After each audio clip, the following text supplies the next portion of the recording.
शुक्लां ब्रह्मविचारसारपरमामाद्यां जगद्व्यापिनीं वीणापुस्तकधारिणीमभयदां जाड्यान्धकारापहां हस्ते स्फाटिकमालिकां विदधतीं पद्मासने संस्थितां वन्दे तां परमेश्वरीं भगवतीं बुद्धिप्रदां शारदां।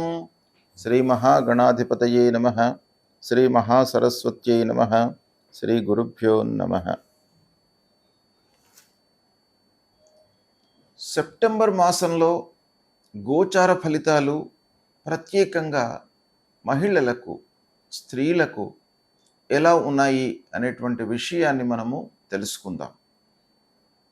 ముందుగా ఈ సెప్టెంబర్ మాసంలో గ్రహస్థితి ఎలా ఉంది, ఏ స్థానాలలో ముఖ్యమైనటువంటి గ్రహాలు సంచరిస్తున్నాయి అనే విషయాన్ని గనుక మనం చూసినట్టయితే, సూర్యుడు 17వ తారీఖు వరకు స్వక్షేత్రమైనటువంటి సింహరాశిలో సంచరిస్తున్నాడు. తదనంతరం కన్యారాశిలోకి ప్రవేశిస్తున్నాడు. ఈ కన్యారాశి సమక్షేత్రం అవుతుంది, బుధుని క్షేత్రం. ఇక కుజుడు 18వ తారీఖు వరకు మిథున రాశిలో సంచరిస్తున్నాడు. ఇది శత్రుక్షేత్రం అవుతుంది. తదనంతరం కర్కాటక రాశిలోకి ప్రవేశిస్తున్నాడు, అంటే నీచ స్థానంలోకి వస్తున్నాడు కుజుడు. ఇక బుధుడు 7వ తారీఖు వరకు మిత్రక్షేత్రమైనటువంటి సింహరాశిలో సంచరిస్తున్నాడు. తదనంతరం కన్యారాశిలోకి ప్రవేశిస్తున్నాడు. స్వక్షేత్రం మూల త్రికోణం కూడాను. ఇక 26 నుండి మళ్ళీ తులారాశిలోకి ప్రవేశిస్తున్నాడు బుధుడు. ఇది మిత్రక్షేత్రంలో ప్రవేశము. ఇక గురు భగవానుడు కర్కాటక రాశిలో ఉచ్చస్థితిలో సంచరిస్తున్నాడు. అత్యంత శుభప్రదమైనటువంటి సంచారం ఇది. ఇక శుక్రుడు 2వ తారీఖు నుండి తులారాశిలో స్వక్షేత్రంలో సంచరిస్తున్నాడు. ఇక శనైశ్చరుడు మీనరాశిలో సంచరిస్తున్నాడు, సమక్షేత్రంలో సంచరిస్తున్నాడు. అందున వక్రించి సంచారం చేస్తున్నాడు మీనరాశి లోపల. రాహువు కుంభరాశిలో, ఇక కేతువు సింహరాశిలో సంచరిస్తున్నాడు. ఈ విధంగా ఈ ముఖ్యమైనటువంటి 8 గ్రహాలు ఈ రాశులలో సంచరిస్తున్నాయి. అయితే ఈ సెప్టెంబర్ మాసంలో ఈ సంచారం యొక్క విశేషాన్ని గనక మనం చూసినట్టయితే, గురు భగవానుడు ఉచ్చస్థానంలో సంచరిస్తున్నాడు, శుక్రుడు స్వక్షేత్రంలో సంచరిస్తున్నాడు, బుధుడు స్వక్షేత్రము ఉచ్చస్థానంలో సంచరిస్తున్నాడు, కుజుడు మట్టుకు నీచ స్థానంలో సంచరిస్తున్నాడు. ఈ విధంగా గ్రహముల యొక్క సంచారంలో విశేషత ఉంది ఈ సెప్టెంబర్ మాసంలో. ఈ సంచారాన్ని దృష్టిలో పెట్టుకొని ద్వాదశ రాశుల వారికి ఫలితాలు ఎలా ఉన్నాయి అనేటువంటి విషయాన్ని మనం తెలుసుకుందాం. కన్యా రాశి వారికి సెప్టెంబర్ మాసంలో గోచార ఫలితాలు ఎలా ఉన్నాయో తెలుసుకుందాం. ముఖ్యంగా కన్యా రాశిలో జన్మించినటువంటి మహిళలకు సెప్టెంబర్ మాసం ఎలా ఉంటుంది, ఏ విషయాలలో మంచి జరుగుతుంది, ఏ విషయాలలో మనం జాగ్రత్తలు తీసుకోవాలి అనేటువంటి ఫలితాలు గ్రహాలు సంచరిస్తున్నటువంటి స్థానాలపై ఆధారపడి ఉంటుంది. కాబట్టి స్థానాలను గనక ఒక్కసారి చూసినట్టయితే, సూర్యుడు ద్వాదశ జన్మస్థానాలలో సంచరిస్తున్నాడు, ప్రతికూలంగా ఉన్నాడు. కుజుడు దశమ స్థానము, తదనంతరం ఏకాదశ స్థానంలోకి వస్తున్నాడు. దశమ స్థానము ప్రతికూలంగా ఉంటుంది. ఏకాదశ స్థానం అనుకూలమైనటువంటి ఫలితాలతో మనకు సంతృప్తిని ఇస్తుంది. బుధుడు ద్వాదశ జన్మ ద్వితీయ స్థానాలలో సంచరిస్తున్నాడు, అనుకూలంగా ఉన్నాడు. గురువు ఏకాదశ స్థానంలో ఉన్నాడు, అంటే 11వ స్థానంలో ఉచ్చస్థితుడై ఉండడము కన్యారాశి వారికి బాగా కలిసి వస్తుంది. అందున మహిళలకు, కన్యారాశి జాతకులకు బాగా కలిసి వస్తుంది గురు యొక్క సంచారము. శుక్రుడు ద్వితీయ స్థానంలో ఉన్నాడు, ఇది కూడాను చాలా అనుకూలమైనటువంటి సంచారం. శని సప్తమ స్థానంలో ప్రతికూలంగా ఉన్నాడు. రాహు షష్టమ స్థానంలో అనుకూలం. కేతువు ద్వాదశ స్థానంలో ప్రతికూలంగా ఉన్నాడు. ఈ విధంగా ముఖ్యమైనటువంటి గ్రహాలు ఈ స్థానాలలో సంచారం చేస్తున్నాయి. వీటి యొక్క ఫలితాలను ఇండివిజువల్గా మనం చూసినట్టయితే గురువు ముఖ్యంగా లాభస్థానంలో సంచారం కనుక మనము అనుకున్నవి నెరవేరేటువంటి అవకాశాలు బాగా ఉన్నాయి. అంటే కోరికలు నెరవేరుతాయి. ఈ సెప్టెంబర్ మాసంలో ప్రారంభించినటువంటి పనులు మీకు సకాలంలో పూర్తి అవుతాయి. తద్వారా మీరు లాభాన్ని పొందుతారు. పేరు ప్రతిష్టలు కూడాను మీకు వచ్చే అవకాశాలు బాగా కనబడుతున్నాయి. ఇకపోతే శని మూలకంగా కొంత మీకు సప్తమ స్థానంలో శని, కాబట్టి సప్తమ స్థానంలో శని మూలకంగా మీరు కొత్త పరిచయస్తులతో కొంత జాగ్రత్తగా ఉండాలి. వ్యాపారస్తులు కానివ్వండి, లేదా విద్యార్థులు కానివ్వండి, ఎవరితోనైనా కూడాను కొత్త వారితో మాట్లాడుతున్నప్పుడు వారితో పరిచయాలు ఏర్పాటు చేసుకుంటున్న సమయం లోపల కొంత జాగ్రత్త వహించాలి. ఇక రాహు మూలకంగా మీకు మంచి జరుగుతుంది. అందరినీ కూడాను మీరు ఎదిరించి నిలిచేటువంటి స్థాయిలోకి వెళ్తారు. ఇది చాలా మీకు అనుకూలమైనటువంటి స్థితి. కేతువు మూలకంగా మీ లోపల భక్తి భావనలు పెరుగుతాయి ఈ మాసం లోపల. అది కొంతవరకు మనకు సంతృప్తినిచ్చేటువంటి అంశం.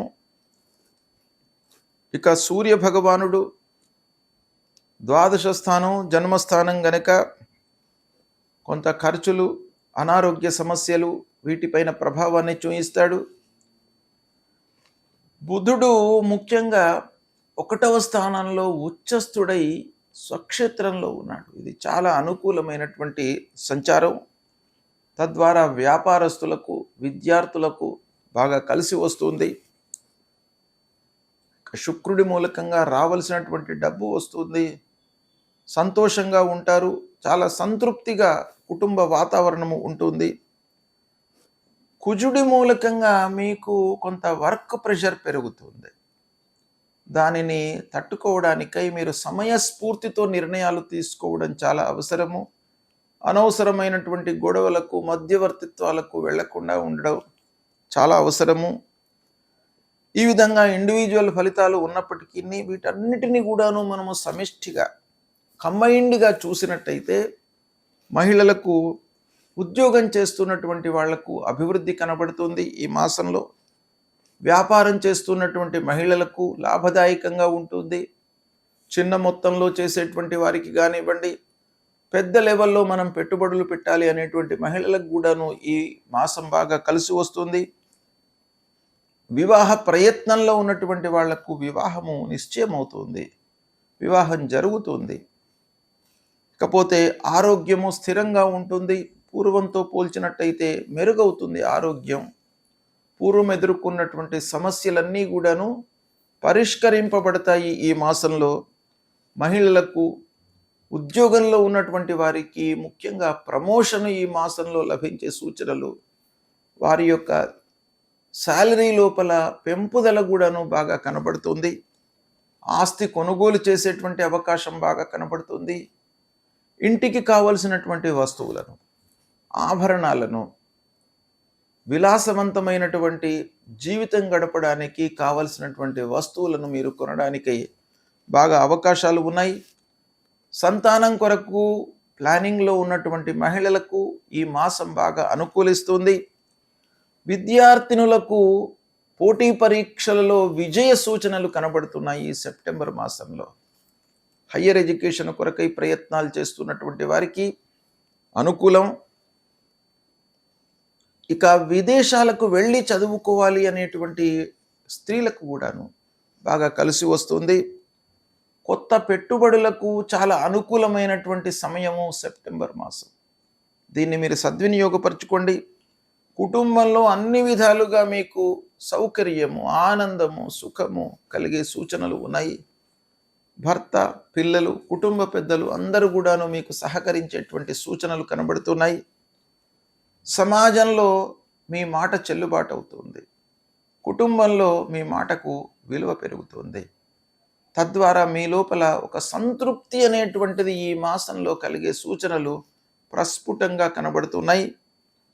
ఈ విధంగా కన్యా రాశిలో జన్మించినటువంటి మహిళలకు సెప్టెంబర్ మాసం చాలా అనుకూలంగా ఉంది. శుభప్రదమైనటువంటి ఫలితాలు ఉన్నాయి. దీన్ని సద్వినియోగపరచుకోండి. గ్రహస్థితి ప్రతికూలంగా ఉన్నప్పుడు మనము గ్రహాలకు సంబంధించినటువంటి పరిహారాలు చేసుకోవడము, అధిష్టాన దేవతలకు సంబంధించినటువంటి స్తోత్రాలను పారాయణం చేయడము, మూలమంత్రాలను జపించడము, సద్గురువులను సందర్శించుకోవడము, ఇవి చేసినట్టయితే తప్పకుండా మనకు ఆ గ్రహాల మూలకంగా ఉద్భవించేటువంటి దుష్ప్రభావము తగ్గుతుంది. అందులో భాగంగా ప్రధానమైనటువంటి గ్రహము గురు గ్రహము. గురువు ప్రతికూలంగా ఉన్నప్పుడు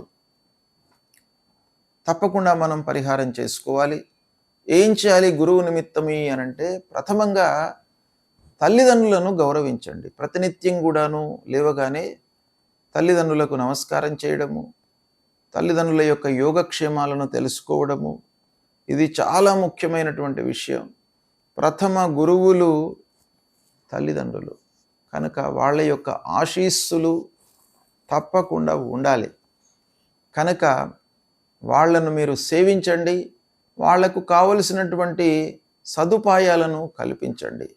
ఒకవేళ వృద్ధాప్యంలో ఉన్నట్టయితే తప్పకుండా వాళ్ళ యొక్క యోగక్షేమాలను తెలుసుకోండి.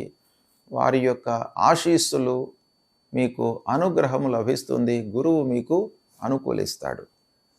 ఇక మూలమంత్రం దేవానాంచ ఋషీణాంచ గురుంకాంచన సన్నిభం వందనీయం త్రిలోకానాం తం నమామి బృహస్పతిం అనేటువంటి మూలమంత్రాన్ని ప్రతినిత్యం చదువుకోండి.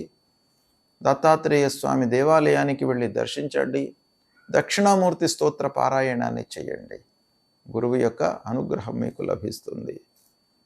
ఇక రెండవ ప్రధానమైనటువంటి గ్రహము శనైశ్చరుడు. ఈ శనైశ్చరుడు ప్రతికూలంగా ఉన్నప్పుడు మీరు తప్పకుండా శనికి సంబంధించినటువంటి మూలమంత్రం నీలాంజన సమాభాసం రవిపుత్రం యమాగ్రజం ఛాయా మార్తాండ సంభూతం తం నమామి శనైశ్చరం అనేటువంటి ఈ మూలమంత్రాన్ని ప్రతినిత్యం కూడాను చదువుకోండి. ఆంజనేయ స్వామిని కొలవండి. ఆంజనేయ స్వామి మీకు ధైర్యాన్ని కల్పిస్తాడు. మీ లోపల భయము ఆందోళన లేకుండా మిమ్మల్ని కాపాడుతాడు. శనైశ్చరుడి మూలకంగా మీకేంటంటే ప్రతి పని లోపల కూడాను ఆలస్యము, మీకు ఆ పనిపైన ఇంట్రెస్ట్ కోల్పోయేటట్టుగా మిమ్మల్ని శని చేస్తాడు. కనుక దాని నుంచి డీవియేట్ కాకుండా మీకు ఆంజనేయ స్వామి యొక్క మహిమ మూలకంగా, అనుగ్రహం మూలకంగా మీకు తప్పకుండా మళ్ళీ ఆ పని లోపల ఇంట్రెస్ట్ కలిగేటట్టుగా మిమ్మల్ని చేస్తాడు. కనుక తప్పకుండా ఆంజనేయ స్వామిని దర్శించండి. హనుమత్ చాలీసా మీరు పారాయణం చేసుకోండి. ఇక రాహు కేతుల నిమిత్తమై అమ్మవారి దేవాలయానికి వెళ్ళండి. అమ్మవారిని కొలిచినట్టయితే తప్పకుండా మీకు అనుగ్రహం లభిస్తుంది. విఘ్నేశ్వరుణ్ణి పూజించండి. ప్రతి పని లోపల కూడాను నిరాటంకంగా పనులు ముందుకు కొనసాగడం పైన మీకు ఆ విఘ్నేశ్వరుడి యొక్క అనుకూలత చాలా అవసరం గనక ప్రతినిత్యం కూడాను విఘ్నేశ్వరుణ్ణి పూజించండి. అంతేకాకుండా మిగతా అన్ని గ్రహాల యొక్క దుష్ప్రభావం నుండి మీరు దూరం కావడానికై రుద్రుణ్ణి పూజించండి. అంటే పంచముఖ మహామృత్యుంజయుణ్ణి మీరు పూజించినట్టయితే చాలా సత్ఫలితాలు కలుగుతాయి మీకు.